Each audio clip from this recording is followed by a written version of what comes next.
Hello friends, कैसे आप सब। आई होप सभी लोग अच्छे होंगे, स्वस्थ होंगे। एक बार फिर से आपका current affair and static GK की सीरीज में आपका स्वागत है। और जिन लोगों ने अभी तक हमारे यूट्यूब चैनल को सब्सक्राइब नहीं किया, सब्सक्राइब करके बेल आइकन भी प्रेस कर लीजिएगा। तो चलिए पहला क्वेश्चन देखते हैं क्या कह रहा है।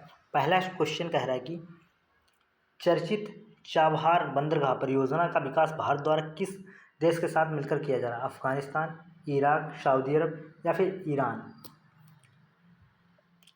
तो जो चाबहार बंदरगाह है, ठीक है, उसका जो है विकास है वो आपका ईरान के साथ मिलकर किया जा रहा है। ठीक है, यहाँ पर डी ऑप्शन आपका बिल्कुल सही हो जाएगा। नेक्स्ट क्वेश्चन क्या कह रहा है कि किस राज्य में देवरीगढ़ वन्य जीव अभयारण्य भारत के स्थित है? कहने का मतलब भारत के कौन से राज्य में देवरीगढ़ वन्य जीव अभयारण्य स्थित है? ठीक है, बिहार, उड़ीसा, और 2 बार बिहार हो गया, केरल। तो चलिए आप इन तीन में मान के बताइए कौन सा ऑप्शन है, क्योंकि बिहार 2 बार हो गया। यहाँ पर उत्तराखंड कर लीजिए, यूके। ठीक है, उत्तराखंड। आप बताइए आप यहाँ से कौन सा ऑप्शन आपका बिल्कुल राइट रहेगा। तो जो आपका देवरीगढ़ वन्य जीव अभयारण्य है वो आपका जो है उड़ीसा में है। ठीक है, बी ऑप्शन यहाँ पर बिल्कुल राइट हो जाएगा। अगला क्वेश्चन देखेंगे, कौन सा मंत्रालय प्रधानमंत्री श्री नरेंद्र मोदी के 75वें जन्मदिन के उपलक्ष्य में 17 सितंबर से 2 अक्टूबर 2025 तक सेवा पखवाड़ा मना रहा है? महिला एवं बाल विकास मंत्रालय, पर्यावरण मंत्रालय, युवा कार्यक्रम एवं खेल मंत्रालय या फिर शहरी एवं आवास मंत्रालय। तो यहाँ पर आपको बता दें कि जो 17 सितंबर से 2 अक्टूबर तक सेवा पखवाड़ा मना रहा है वो युवा कार्यक्रम एवं खेल मंत्रालय है। ठीक है, सी ऑप्शन यहाँ पर बिल्कुल राइट हो जाएगा। अगला क्वेश्चन देखेंगे, T20 इंटरनेशनल क्रिकेट में 100 विकेट लेने वाले पहले भारतीय कौन बन गए हैं? T20 इंटरनेशनल क्रिकेट में 100 विकेट में शिखर धवन, अक्षदीप सिंह, विराट कोहली या फिर ऋषभ पंत। तो इनमें तो आपको क्लियर पता होना चाहिए कि इसमें शिखर धवन, विराट कोहली, ऋषभ पंत ये सब बैट्समैन हैं। अक्षदीप सिंह ही यहाँ पर बॉलर हैं। तो अक्षदीप सिंह T20 इंटरनेशनल में 100 विकेट लेने वाले पहले भारतीय बन गए हैं। अगला, किस तिथि को विश्व अल्जाइमर दिवस के रूप में मनाया जाता है? 22 सितंबर, 23 सितंबर, 21 सितंबर या फिर 20 सितंबर। तो जो विश्व अल्जाइमर दिवस है वो आपका 21 सितंबर को, ठीक है, सी ऑप्शन यहाँ पर राइट हो जाएगा। 21 सितंबर को विश्व अल्जाइमर दिवस मनाया जाता है।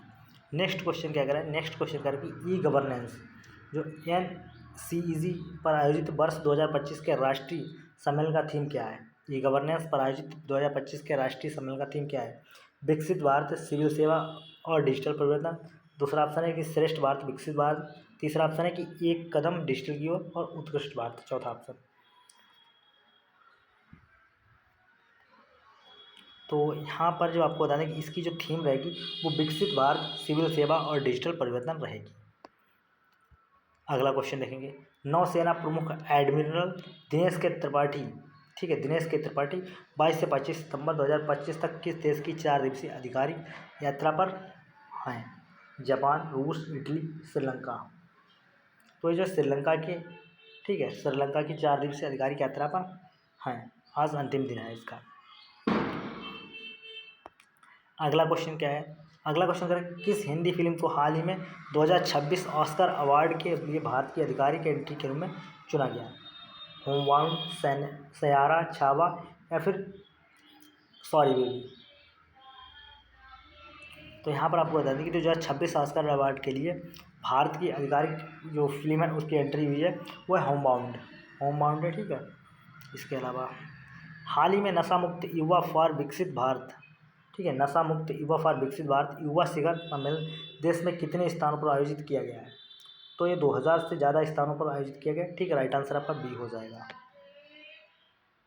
अगला क्वेश्चन क्या कह रहा है? अगला क्वेश्चन कह रहा है कि अंतर्राष्ट्रीय समुद्री सम्मेलन गैले डायलॉग 2025 का 12वां संस्करण कहाँ आयोजित किया जाएगा? अंतर्राष्ट्रीय समुद्री जो सम्मेलन है गैले डायलॉग 2025, इसका 12वां संस्करण कहाँ आयोजित किया जाएगा? काठमांडू, इस्लामाबाद, मुंबई या फिर कोलंबो। राइट आंसर बताइएगा आप लोग। तो देखिए इसकी अगर हम बात करें तो कोलंबो, ठीक है, कहाँ? कोलंबो में आयोजित किया जाएगा। ठीक है, और कोलंबो एक चीज़ और बता दें कि कोलंबो जो है श्रीलंका की, ठीक है, श्रीलंका की क्या है? वाणिज्यिक और न्यायिक राजधानी है। ठीक है, वाणिज्यिक और न्यायिक राजधानी भी कोलंबो है श्रीलंका की। अगले क्वेश्चन की ओर चलते हैं। अगला क्वेश्चन कह रहा है कि हाल ही में किसके द्वारा जेंडर स्नैपशॉट 2025 शीर्षक रिपोर्ट जारी की गई? NITI Aayog, observer research foundation, UN women and UN DESA द्वारा, या फिर सेंटर फॉर डेवलपमेंट स्टडीज़। तो ये जो है जो जेंडर स्नैपशॉट 2025 का जो रिपोर्ट है वो UN women and UN Desa द्वारा जो है पब्लिश की गई है, जारी की गई है। तो यहाँ पर सी ऑप्शन बिल्कुल आपका राइट हो जाएगा। अगला क्वेश्चन देखेंगे। अगला क्वेश्चन कह रहा है कि प्रधानमंत्री श्री नरेंद्र मोदी ने किस राज्य में राज्य जीविका निधि साख सहकारी संघ लिमिटेड का शुभारंभ किया है? राज्य जीविका निधि साख सहकारी संघ लिमिटेड का शुभारंभ किया है बिहार, झारखंड, उड़ीसा या फिर मध्य प्रदेश। तो ये जो है आपका राइट आंसर यहाँ पर बिहार जाएगा। ठीक है, बिहार में किया है। अगला क्वेश्चन देखेंगे। अगला क्वेश्चन करें, आत्मनिर्भर भारत पहल के अंतर्गत किस अफ्रीकी देश में भारत के पहले भारतीय रक्षा विनिर्माण संयंत्र का उद्घाटन किया जाएगा? दक्षिण अफ्रीका, सूडान, मिस्र, मोरक्को। तो जो आत्मनिर्भर भारत का पहल के अंतर्गत जो है कौन सा अफ्रीकी देश है जहाँ पर भारत के पहले भारतीय रक्षा विनिर्माण संयंत्र का उद्घाटन किया जाएगा? तो ये जो आपका मोरक्को में किया जाएगा। ठीक है, मोरक्को में भारतीय रक्षा विनिर्माण संयंत्र का उद्घाटन किया जाएगा। अगला क्वेश्चन क्या है? ई गवर्नेंस पर 28वां 2 दिवसीय राष्ट्रीय सम्मेलन जो है 22 सितंबर से 2025 से कहाँ पर प्रारंभ होगा? विशाखापट्टनम, पणजी, तिरुवनंतपुरम या फिर मदुरै। तो ये आपका विशाखापट्टनम रहेगा राइट आंसर इसका। ठीक है, विशाखापट्टनम। नेक्स्ट क्वेश्चन क्या कह रहा है कि निर्वाचन आयोग ने हाल ही में किस राज्य के निष्क्रिय 42 राजनीतिक दलों का रजिस्ट्रेशन रद्द किया है? मध्य प्रदेश, बिहार, गुजरात या फिर तमिलनाडु। तो यहाँ पर जो बताते हैं कि 42 जो निष्क्रिय राजनीतिक दल हैं उनका तमिलनाडु सरकार ने रजिस्ट्रेशन, निर्वाचन आयोग ने तमिलनाडु में जो है निर्वाचन आयोग ने रजिस्ट्रेशन ही निरस्त कर दिया। ठीक है, क्योंकि वो एक्टिव ही नहीं थे, निष्क्रिय दल थे। अगला देखें, 5वें राजभाषा सम्मेलन का आयोजन किस शहर में किया गया? रांची, अहमदाबाद, सूरत, गांधीनगर। तो इसका जो है गांधीनगर में किया गया। 5वें भाषा सम्मेलन का आयोजन गांधीनगर में किया गया।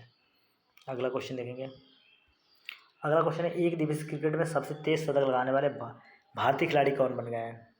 एक दिवसीय क्रिकेट में सबसे तेज शतक लगाने में ममता कनौजिया, निधि दुबे, स्मृति मंदाना या फिर दीप्ति शर्मा।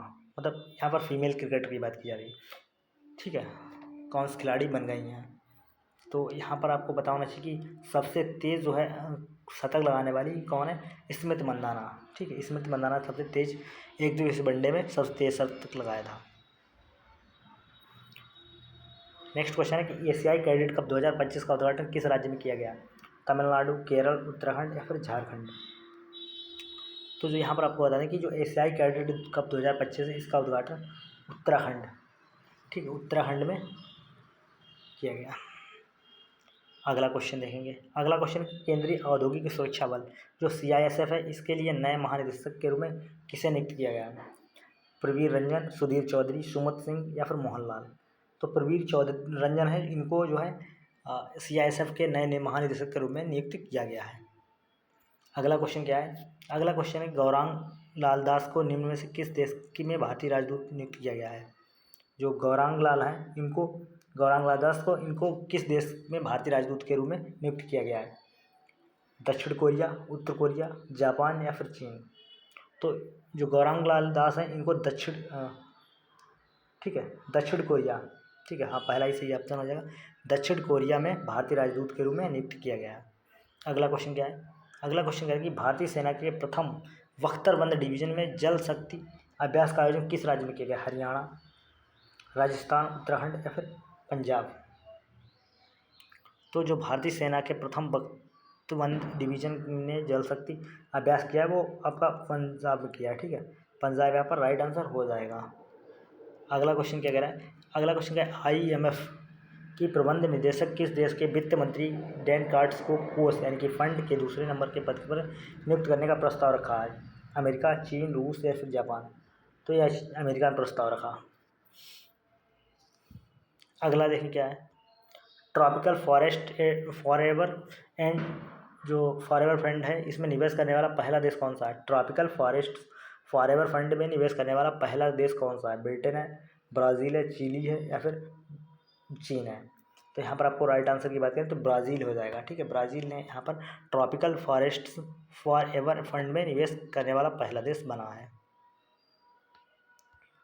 अगला क्वेश्चन क्या कह रहा है? अगला क्वेश्चन है एआई इम्पैक्ट समिट 2026 की मेज़बानी किस देश में की जाएगी?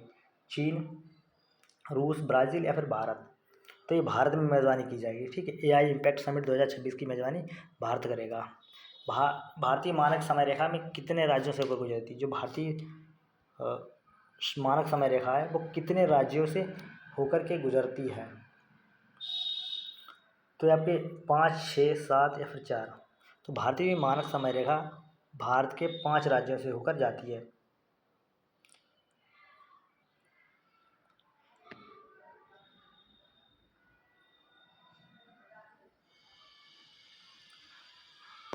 अगला क्वेश्चन क्या कह रहा है? अगला क्वेश्चन कह रहा है कि भारत के कितने राज्यों की सीमा समुद्र तट से लगती है?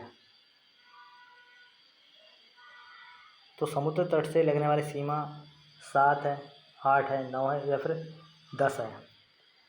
तो यहाँ पर टोटल 9 राज्य हैं जिनकी समुद्र तट से सीमा लगती है, ठीक है। आगे बढ़ेंगे।